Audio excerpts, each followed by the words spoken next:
Number 1, Leaky, the guy nobody remembers. Before Roman Reigns became the biggest name in wrestling, he was stuck in developmental as Leaky. WWE had zero clue what to do with him back then. He was just another big guy trying to figure out his character in Florida Championship Wrestling. This version of Roman was basically invisible. No memorable feuds, no standout matches, nothing that suggested he would become a main eventer. He was wrestling in front of small crowds in developmental venues, learning the basics of sports entertainment. The Leaky character had no real personality or direction. WWE was still figuring out how to use his size and athletic ability. Most fans who watch Roman today have no idea this version even existed because it was so forgettable. Number 2, Shield Enforcer, the game changer. WWE put Roman into the Shield with Dean Ambrose and Seth Rollins, and his career completely changed direction. Roman became the enforcer of the group, the muscle who would destroy anyone who got in their way. Shield dominated WWE for 2 years straight. They attacked legends, main eventers, and anyone WWE put in front of them. Roman's role was clear: look intimidating, hit massive spears, and let his teammates handle most of the talking.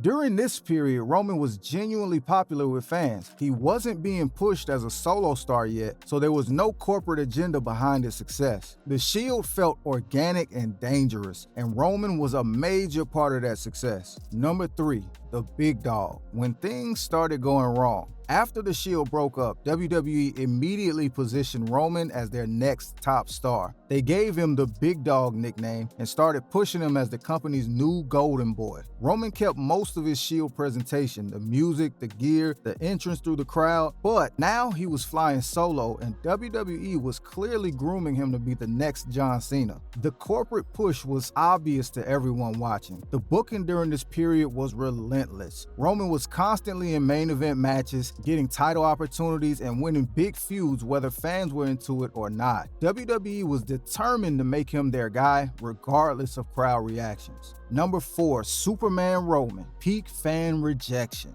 This version of Roman was booked to be practically invincible. He would kick out of multiple finishers, overcome impossible odds, and win matches he had no business winning. The booking made him look like Superman. Roman main evented 4 consecutive WrestleManias during this period. WWE positioned him as the most important wrestler in the company, but fans were completely burned out on his character. The crowd reactions became increasingly negative. WWE ignored the fan rejection and continued booking Roman as their top babyface. He was closing the biggest shows of the year to crowds that were booing him loudly. The disconnect between WWE's vision and fan reactions was massive. Number 5, cancer survivor. Everything changes. In October 2018, Roman announced that his leukemia had returned and he needed to step away from wrestling to focus on his health. This announcement completely changed how fans viewed him as a person. All the frustration about his booking became irrelevant. Fans realized they were dealing with a real human being facing life-threatening illness, not just a wrestling character they didn't like. Roman returned 4 months later and announced his cancer was in remission. For the first time in years, fans gave him a genuine standing ovation.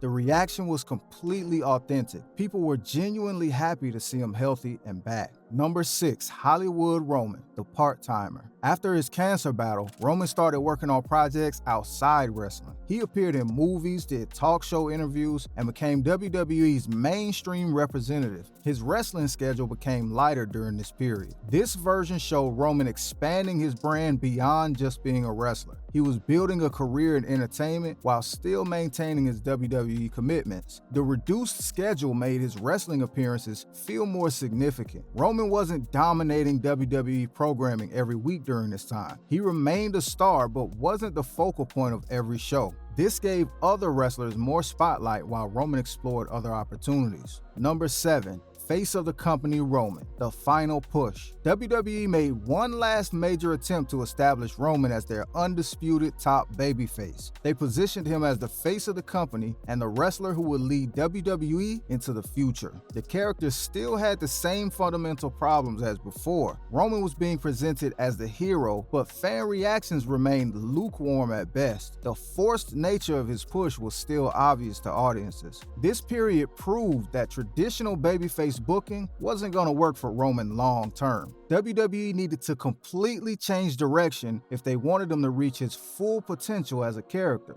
Number 8, heel turn Roman, the shocking transformation. At SummerSlam 2020, Roman returned after months away and shocked everyone by attacking both The Fiend and Braun Strowman. This was the heel turn that fans had been waiting years to see. The attack was completely unexpected and brutal. Roman showed a vicious side that fans had never seen before. He wasn't the smiling, overcoming the odds hero anymore. He was cold and calculated. This heel turn wasn't gradual or subtle. Roman immediately established himself as a completely different character who was willing to do whatever it took to get what he wanted. The transformation was instant and dramatic. Number 9, Tribal Chief, the character that saved his career. Roman embraced his Samoan heritage and became the Tribal Chief, the head of his wrestling family. This character finally gave him the depth and complexity that his previous versions lacked. Paul Heyman became his special counsel, handling most of the talking while Roman focused on being intimidating and dominant. The pairing worked perfectly because it played to both men's strengths. The Bloodline faction formed around Roman, with his real-life cousins, the Usos, joining him. This created genuine family drama and storytelling opportunities that felt authentic rather than manufactured. Roman's matches became must-see events because fans were finally invested in his character. The Tribal Chief persona gave him motivation, personality, and believable reasons for his actions. Number 10, Undisputed Champion, reaching the peak.